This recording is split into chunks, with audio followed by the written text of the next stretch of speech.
The First Pacific Bank on Wilshire Boulevard pulsed with late afternoon tension. Its marble floors gleamed coldly under the glare of overhead lights, casting reflections that seemed too pristine for the chaos they mirrored. Lines twisted like serpents from the counters to the glass doors, and the people in them swayed with the sluggish rhythm of impatience. The room was filled with the buzz of tired voices, the clink of loose change, and the muffled rustling of plastic wallets and purses. Beneath the manufactured chill of the air conditioning, the staleness of burnt coffee lingered, and the collective mood was as frayed as the edge of a worn welcome mat.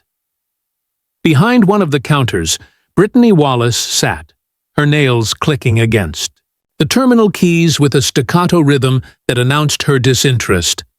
Her face wore the polished neutrality of someone long desensitized to the people in front of her. She had mastered the art of pretending to listen while mentally cataloging customers into one of two groups: those who were worth the performance of professionalism and those who weren't. Her gaze, sharp and dismissive, now fell on a petite, elderly woman approaching the counter. Linda Carter stood with a gentle poise that disguised the ache in her knees and the throb in her lower back. 73 years old, proudly African-American, she had spent over 4 decades teaching public school in Compton, instructing generations not only in arithmetic and grammar, but in dignity and survival. She had raised her students with firm kindness and expected no less from the world in return. But the world, she had learned, often needed reminding. Today, she had come not as a retired teacher, but as a concerned customer. In her trembling hands she held an envelope, its creases worn smooth by repeated handling. Inside were bank statements, peppered with small but suspicious deductions, fees that hadn't been there before. They seemed insignificant to the average person. $9.50 one week, $13.25 the next. But to Linda, whose pension was carefully balanced between rent, medication, and groceries, they were alarming. She hadn't come to accuse. She had come to ask. Stepping up to the counter, she adjusted her glasses and steadied her voice. "Good afternoon," she said softly, placing the envelope gently on the counter. "I'm hoping you can help me understand some recent charges on my account. They just started appearing, and I've been banking here for more than 30 years. Brittany's fingers didn't slow. She didn't lift her head. "Those are maintenance fees," she answered flatly. "They apply to all account holders." Linda, confused, opened the envelope and offered a recent statement. "I see, but I've never had them before. Could you double-check? There might be a mistake." Now Brittany sighed, a loud and theatrical gesture intended not just for Linda, but for the line behind her. She finally met Linda's eyes that had spent a lifetime looking past indifference like this, and gave her a look that wasn't just cold. It was contemptuous. With a snap of her hand, Brittany pulled the documents across the counter and skimmed them briefly. "It's all there in your account terms. If you didn't read the fine print, that's on you." She pushed the papers back like they were trash. Linda stiffened slightly. The words stung, not just because they were rude, but because they were meant to diminish her. Still, she remained composed. "I've always managed my account carefully," she said. "I wasn't notified about these changes." Another eye roll. "Look," Brittany said, voice loud enough to draw attention, "if you want to avoid those charges, maybe keep more than $30 in your account." "That's how banks work, ma'am." The word "ma'am" landed like a slap. It was laced with sarcasm, weaponized to shame. From behind Linda, a few low chuckles surfaced. They didn't laugh because it was funny. They laughed because it was easy. Linda flushed. Her grip tightened on the envelope. She wasn't here to beg. She wasn't here to be insulted. But the room was turning against her. People stared at their phones, avoiding her eyes, content to let her be humiliated quietly. She stood alone in the silence, made all the heavier by the indifference of the crowd. Carl Jensen appeared like a shadow from the far end of the bank. The branch manager walked with an air of authority, his arms crossed, his gait brisk. He had been watching the exchange unfold from a distance. To him it was another minor disturbance, another elderly woman unwilling to accept the rules. He approached the counter, looking not at Linda, but at Brittany. "Is there a problem?" he asked, his voice smooth but laced with condescension. Brittany straightened. "Just a customer upset about fees," she said crisply. Carl finally glanced at Linda, offering a polite smile that didn't quite reach his eyes. "Ma'am, these fees are part of our updated policy. They apply to all standard accounts. If you're unable to maintain the minimum balance, perhaps this isn't the right banking option for you." It was said gently, but the message was cruelly clear. "You're not welcome here." Linda's voice wavered but held firm. "I've never had an issue until recently. I'm asking for someone to review the charges. That's all. I deserve to know what's changed." Carl's face hardened. "And I'm telling you nothing's changed that isn't outlined in our policy. If you don't like it, you're free to move your funds elsewhere." Silence fell again.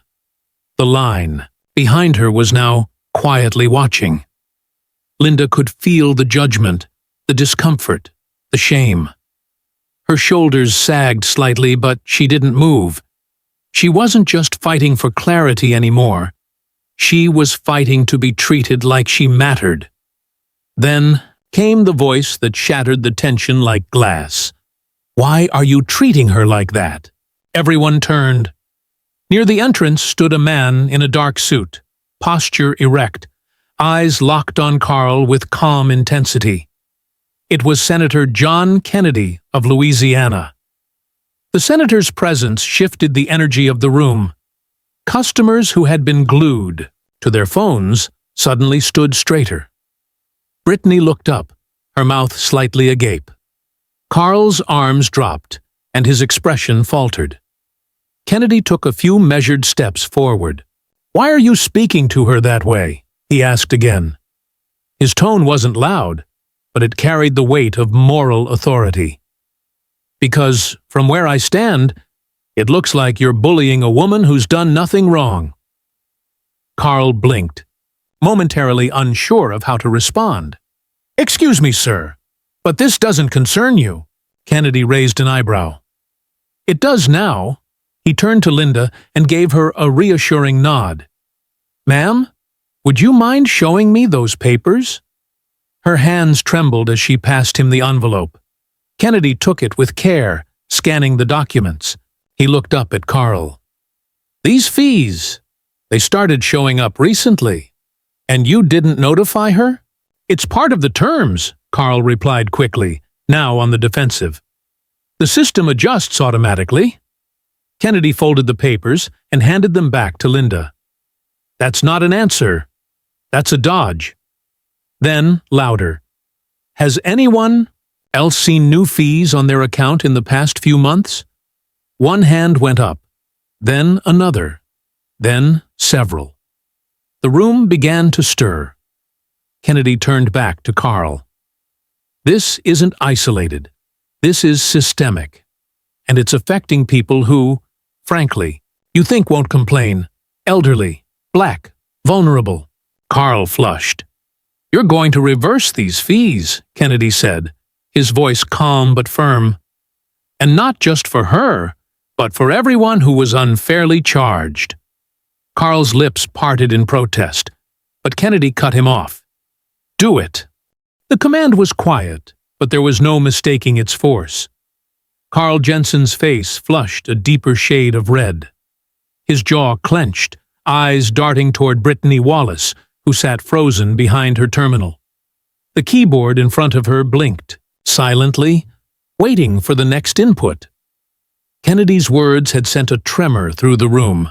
The lobby, moments ago filled with mild indifference and background noise, had become a still arena of scrutiny. Brittany's fingers hovered over the keys, her earlier confidence vanishing under the weight of public attention. She was used to brushing off complaints like lint from her blazer, not being put on the spot by a sitting U.S. senator. Her voice barely rose above a whisper as she began to log in and pull up Linda Carter's account. The screen flickered with lines of data, and Kennedy leaned slightly forward to study the figures.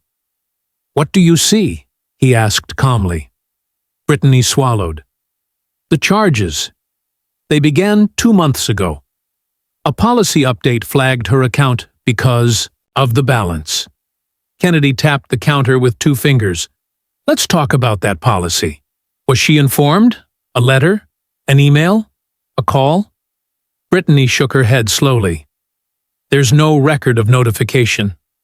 Carl finally broke his silence. "Senator, we operate within standard federal banking regulations. This is all perfectly legal." Kennedy's eyes remained locked on the screen. "Legal and ethical aren't the same thing." He turned to the room. "How many of you were notified before these fees started showing up?" Hands remained raised, uncertain at first, then bold. A construction worker near the back, a young couple with a stroller, a delivery driver in a neon jacket, a woman in scrubs. More than half the room. Quiet became indignation. The crowd was no longer passive. "This is what happens when institutions assume people won't speak up," Kennedy said. "But they are now." Carl looked like a man trapped in his own office, windows open for the world to watch. "Senator, we can't just—" "You can," Kennedy said, interrupting him again, this time with more steel in his voice. "You will." Brittany, sensing the shift, began to reverse the charges. Her hands moved faster now, no longer hesitant, but urgent. Each click of the keyboard sent a signal, a quiet undoing of a wrong that had been committed and ignored. Linda Carter watched the screen, her breath held. When her balance corrected, she blinked rapidly, a hand going to her chest. "That's what it was before," she whispered. Kennedy gave a slight nod. "That's what it should have stayed." Carl stood stiffly. "I think we've resolved the issue now." But Kennedy wasn't finished. "Not until we hear an apology." The words hung heavy. Carl looked like a man being forced to eat his own signature. He cleared his throat. "Mrs. Carter, I apologize if there was any confusion." Kennedy's brows lifted. "That's not an apology. Try again." Carl hesitated, then finally spoke, with a forced solemnity. "I'm sorry for how you were treated, Mrs. Carter. It was wrong." Linda gave a small nod, still reeling from the emotional whiplash. It wasn't just the refund. It was the validation. For hours, she had questioned whether she was overreacting, whether she should have walked out and just let it go. But now, in front of this room full of strangers, she was being seen. A man near. The front, phone still in hand, whispered to the woman beside him, "This is gonna blow up." He wasn't wrong. The video recording from his phone had already captured the confrontation.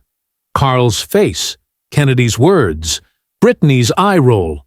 It was all preserved in high definition. Carl noticed and panicked. "Turn off the recording. That's private property," the young man shrugged. "You're a public-facing bank. You embarrassed someone publicly. This is news now." Carl turned to Brittany. "Shut it down." But Brittany stared at her terminal. Her hands trembled slightly. "It's too late." The phone rang on her desk, loud, piercing.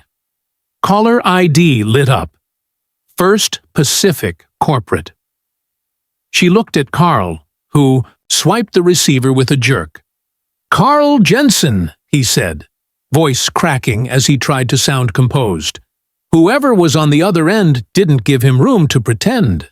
Kennedy stood back and folded his arms, watching the branch manager retreat into his office. The door slammed behind him. The glass walls offered no protection. Everyone could still see his face. The lobby was buzzing now. Some customers laughed, softly. Others whispered. More than a few had their phones out. Brittany remained in her seat, unsure of where to look. Her earlier defiance was now shame. She slowly stood and approached Linda. "Mrs. Carter," she said, voice barely audible. I'm sorry for what I said to you earlier." Linda looked at her, reading her face. The young woman's lips trembled, her hands clasped in front of her. There was fear there, but also regret. "I was wrong," Brittany continued. "It wasn't my place to dismiss you." Linda took a breath. She didn't respond right away. She let the apology sit in the air. Then she gave a quiet nod. "Thank you," she said. "I hope you remember this the next time someone like me walks through those doors." Brittany nodded quickly, and then returned to her desk, head bowed. Linda turned to Kennedy, her voice low with emotion. "I don't know how to thank you." "You already did," he said, smiling gently. "You stood your ground." Outside the bank, more people had gathered, drawn by social media pings and word of mouth. A local news crew pulled up, setting up a camera. The story had legs now, bigger than Wilshire Boulevard. Inside, the lobby gradually returned to motion. Customers returned to their errands, but not without giving Linda a new kind of glance, one filled with respect. A woman who had been mocked now stood as a symbol of something much larger. A man in line reached out. "They've been charging me too. Thank you for speaking up." An elderly woman behind him added, "I thought it was just me." "You reminded us that we're not alone." Kennedy was shaking hands, giving brief nods to others who approached. The young man who filmed the video walked up to Linda. "Ma'am, I posted it. Already going viral. 10,000 views in 10 minutes. Linda's eyes widened. "All that?" he chuckled. "People need to see this. They need to see someone stand up."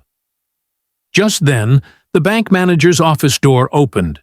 Carl stepped out, slowly. He no longer had the confident stride. He looked like a man who'd aged 10 years in 20 minutes. He avoided eye contact. He didn't speak, and everyone noticed. Kennedy checked his watch and leaned toward Linda. "You okay?" She nodded. "I think so. Still trying to catch my breath." He smiled. "You're tougher than most people I know." "Teaching middle school will do that. To you." Kennedy laughed, then turned as a reporter entered the lobby. Cameras were rolling. "We'd like to ask you a few questions, Senator." "I'm not the story," he said, gesturing to Linda. "She is." The reporter looked to her. "Mrs. Carter, would you be willing to speak?" Linda paused. The spotlight was something she had never wanted. But she realized this wasn't about spotlight. It was about truth.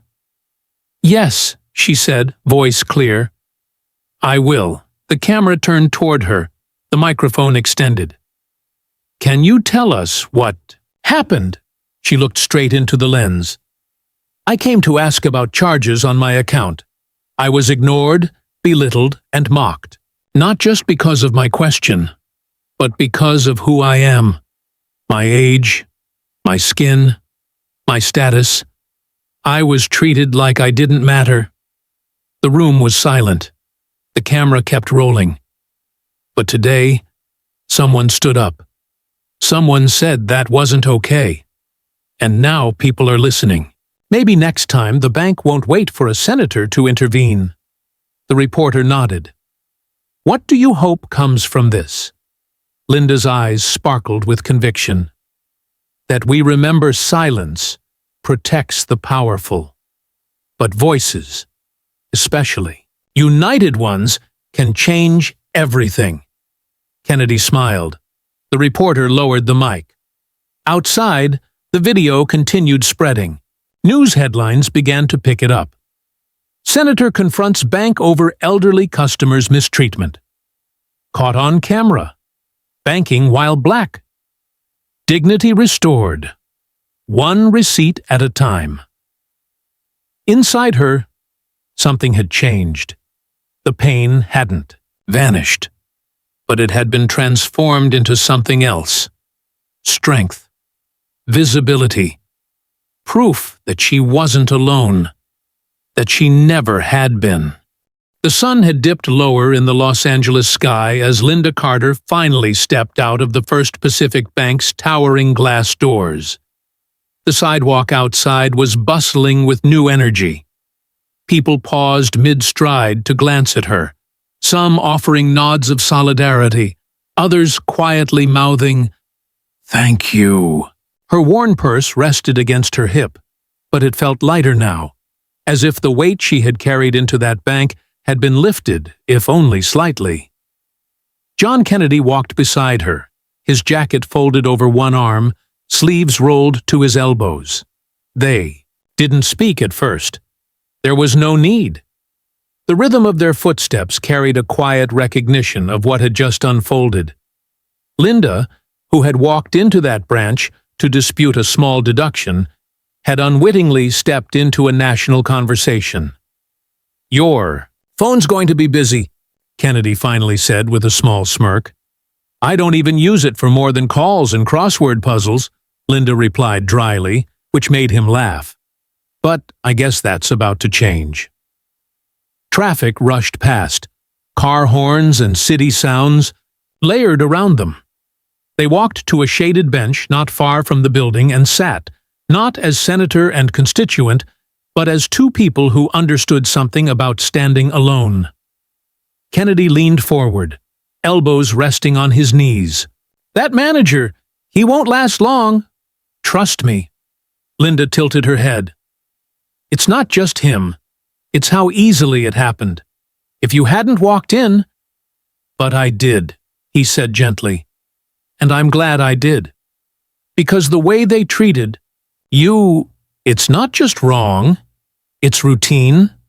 Too routine," she sighed. "I'm used to the quiet kind. The kind you can't prove. This was different. This was theater."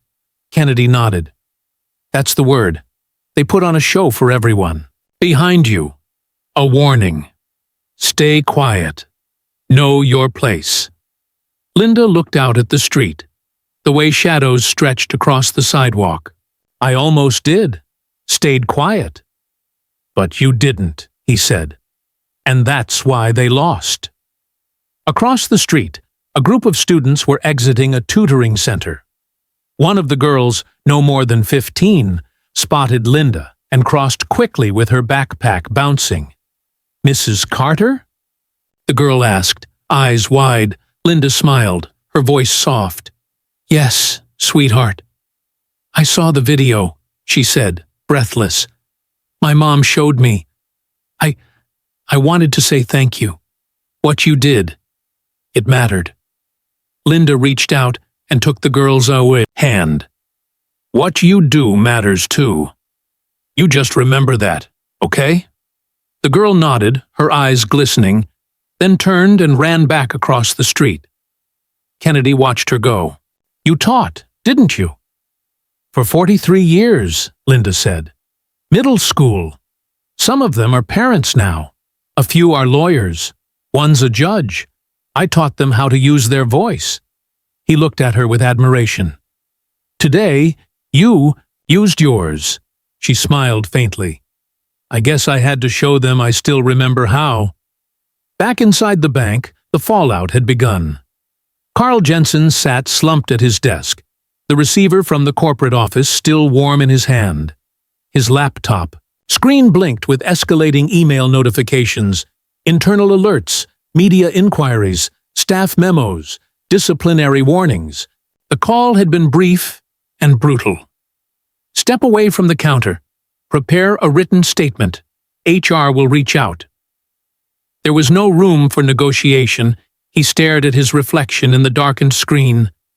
The smug posture he'd worn like armor was gone. All that remained was the undeniable truth that his authority had collapsed in public view. Outside his office, Brittany sat in silence.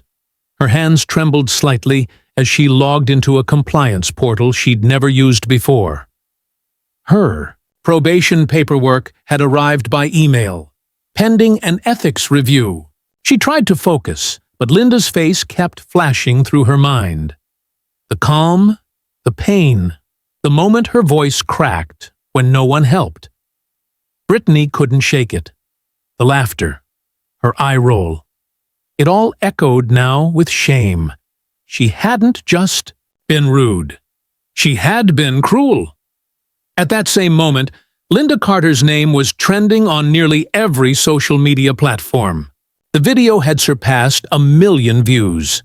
The footage, her calm request, the manager's smirk, Kennedy's arrival, was dissected in real time. Hashtags flooded the digital sphere. Banking while black, charred justice for Linda. Respect the elders. Kennedy intervenes. First Pacific scandal news anchors were already preparing segments. Editorials began flooding in. Op-eds about racial profiling, institutional bias, and senior exploitation lit up inboxes nationwide. The bank's corporate headquarters, located across the country, scrambled to contain the PR inferno. The CEO had been briefed. Clean house. Make it right. Publicly. That was the directive. By 6 p.m., they had released a statement. We are appalled by the treatment of Mrs. Linda Carter. A full internal audit has been initiated. Fees assessed inappropriately will be refunded. We apologize unreservedly. But it wasn't enough. Civil rights organizations were calling for hearings. Advocacy groups demanded broader accountability. The story had become emblematic of something deeper, something that had festered beneath the surface of business as usual for decades. Meanwhile, Linda sat in her apartment that evening, her modest living room filled with floral cushions, books stacked in corners, and a humming heater by the window. She stirred honey into a cup of chamomile tea, her tablet propped up on the coffee table. She watched herself on screen, the moment Carl leaned forward, the moment Kennedy stepped in. It didn't even feel like her. It felt like a version of her that had been waiting quietly for someone to listen. There was a knock at the door. She opened it to find her neighbor, Rosa, standing there with a small pie in her hands and tears in her eyes. I saw it. My God, Linda. I saw it. They embraced. Rosa placed the pie on the table, then sat beside her. You've always been so strong, Rosa whispered. But today, you were unstoppable. I didn't feel unstoppable, Linda said, her voice trembling now that the adrenaline had faded. I felt humiliated. Until he walked in. Rosa took her hand. You were never alone. We were just afraid to stand up too. Linda nodded slowly. I think it's time we stopped being afraid. And that was the beginning. Not of a single moment of justice, but of a larger movement. Across the country, other elderly customers began checking their accounts. Bank staff in other branches were questioned. Stories began surfacing. Similar fees, similar dismissals, similar silences. But now, the silence had been broken. Kennedy, back in D.C. a few days later, stood on the Senate floor holding a printout of the headline, Linda, Carter and the bank that crossed the line. He addressed the chamber, voice steady. We have laws for institutions, but they are only as strong as our willingness to enforce them. What happened to Mrs. Carter was not just a policy misstep. It was a systemic insult. And it's not isolated. It's everywhere. Cameras recorded. Reporters scribbled. Lobbyists stirred. Kennedy continued. Every one of us knows someone like Mrs. Carter, a parent, a teacher, a neighbor, who gets dismissed simply because they don't shout. But silence is not consent, and dignity is not a luxury. It's a right. He paused, then added, and we will not let this pass quietly. Across the country, in small community centers and church halls, Linda's story was shared. Retired teachers discussed it over coffee. Seniors met with bank managers, armed with questions. Classrooms used it as a case study. One of Linda's former students, now a law professor, turned it into an ethics seminar. It wasn't just a moment anymore. It was a movement. The week after Linda Carter's quiet stand and John Kennedy's forceful intervention, Los Angeles seemed to hum with a different frequency. Every local news broadcast replayed the clip of Carl Jensen's smirk evaporating the instant Kennedy's southern drawl cut through the bank's synthetic calm. Coffee shop chatter pivoted from Lakers scores to fee schedules. Barber shops argued policy the way they once argued point spreads. And in the heart of it all, Linda tried to resume the steady cadence of her retired life. Morning stretches, devotional readings, grocery lists scribbled in looping handwriting, but a swirl of phone calls, interview requests, and community invitations pulled her into a current far faster than the one she'd entered the bank to contest. Early Monday morning, a white and blue sedan from KGLA pulled to the curb outside her modest apartment. The reporter, Elena Chavez, stepped out in kitten heels, clasping a tablet and a stack of release forms. She had requested 10 minutes. Linda offered her 20. The camera crew set up a single-key light that cast gentle warmth over the living room. Bookshelf crammed with paperback classics and framed class photos. Elena asked about the moment Linda almost turned away. What had kept her at the counter? Linda paused, fingers tracing the rim of her tea mug. The fees were small, she said, but the principal was big. If I'd walked out, I might have slept, but I would have woken up smaller. When the interview aired that night, ratings spiked, sponsors jostled to buy commercial spots, and the phone on Linda's end table buzzed until the battery drained. By midweek, the national networks arrived. One anchor flew in from New York, her production assistant lugging a garment bag and a portable steamer up 3 flights of stairs. Another station requested a sit-down at a downtown studio, offering black car service, a perk Linda declined, preferring the familiar rattle of the metro. Throughout each segment, she repeated the same refrain, letting the words settle like steady rain on the hard asphalt of public conscience. Dignity is not a privilege. It's a right. The phrase trended, clipped for TikTok motivation montages, printed on protest placards, and etched onto graphic tees sold to raise funds for senior advocacy nonprofits. Each time Linda saw her own face on merchandise, she blushed. But she did, not object. If it keeps the conversation alive, she told Rosa while folding laundry, then let them sell 1 million. Meanwhile, First Pacific's board convened in a glass tower 7 states away. The mood inside the conference suite was 1 part hurricane briefing, 1 part triage. Public relations advisors displayed social listening dashboards peppered with crimson spikes, negative mentions, boycotts, threats of class action litigation. Compliance officers whispered about regulators requesting documents sooner than the standard 30-day window. And in the corner, a lone HR director delivered a grim slide deck. 6 branches flagged for discriminatory fee escalation patterns. 19 employees implicated in internal emails that reduced elderly clients to dead-weight accounts. At slide 19, the CEO closed his laptop with a muted thud. "We are bleeding brand equity by the hour," he said. "This is existential. Fix it." Fixing it began with sacrificial scapegoats. Carl Jensen received a terse separation notice. Effective immediately. A security guard escorted him from the Wilshire branch at sunrise, cardboard bankers.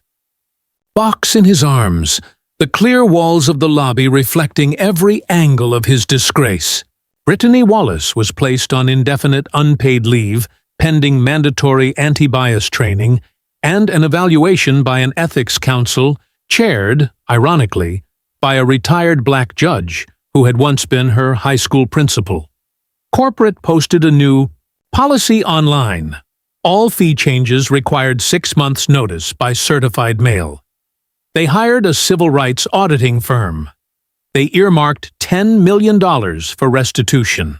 But none of it could erase the grainy video of Carl leaning forward to spit his condescension, or the visceral hush that followed Kennedy's quiet but volcanic rebuke. Kennedy, for his part, was already drafting bipartisan legislation. He called it the Fair Banking Act, fee accountability, integrity, and restitution. The bill mandated transparent notifications, capped maintenance charges for accounts below a threshold tied to the federal cost of living index, and levied steep penalties for demographic targeting.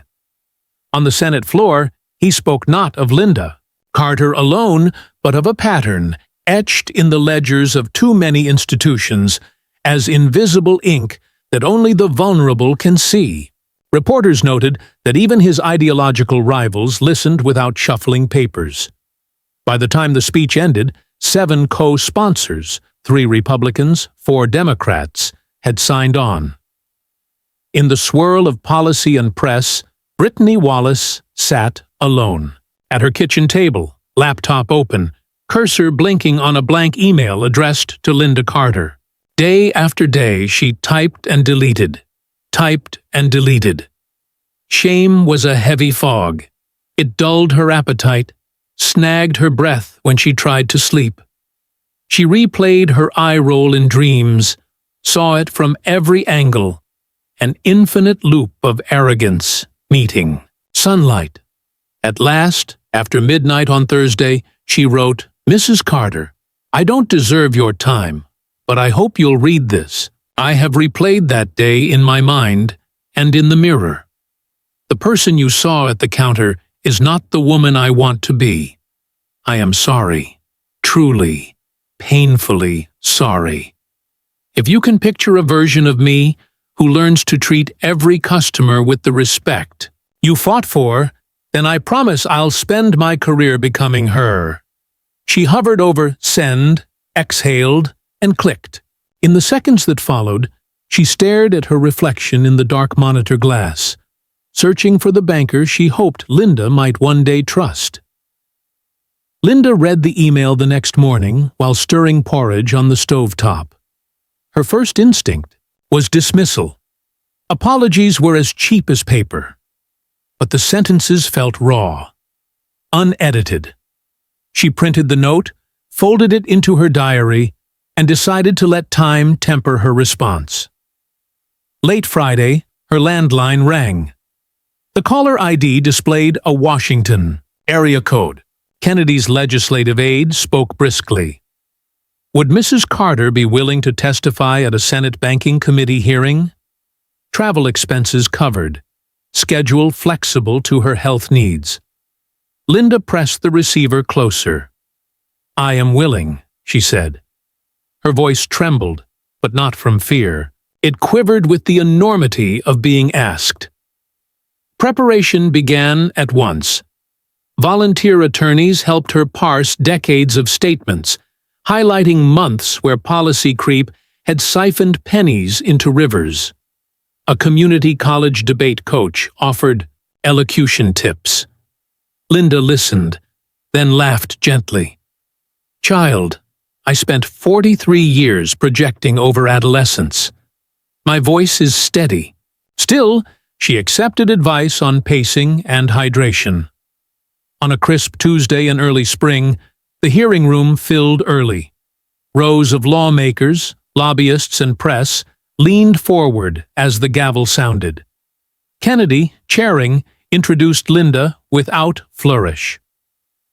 A.E., citizen, a teacher, a witness. She walked to the witness table in a navy blazer and the justice pin he had mailed, sliding her prepared remarks beneath the microphone. Cameras flashed. The hum of live stream servers kicked up. Her opening statement lasted 7 minutes. She spoke of long nights balancing ledgers by lamplight, of the sting of being called ma'am not as respect, but as dismissal, of the moment a bank became a stage, and her dignity the chosen prop. She paused and, in the hush, steadying her breath, added a single line unscripted. When institutions forget the humanity behind the account number, they commit a theft far greater than dollars. They steal belonging. For a heartbeat, the room seemed to inhale as one. Questions followed. Some sympathetic, others performative. One senator grilled her on personal responsibility. "Did you monitor your account alerts, ma'am?" he asked, pronouncing ma'am too sweetly. She met his gaze, unflinching. "I did, Senator." The bank counted on me not to understand the hidden. Kennedy's gavel restored order, but Linda's retort already rippled through social media. The hearing concluded with a standing ovation from spectators in the gallery. Linda, cheeks flushed, touched the pin on her lapel.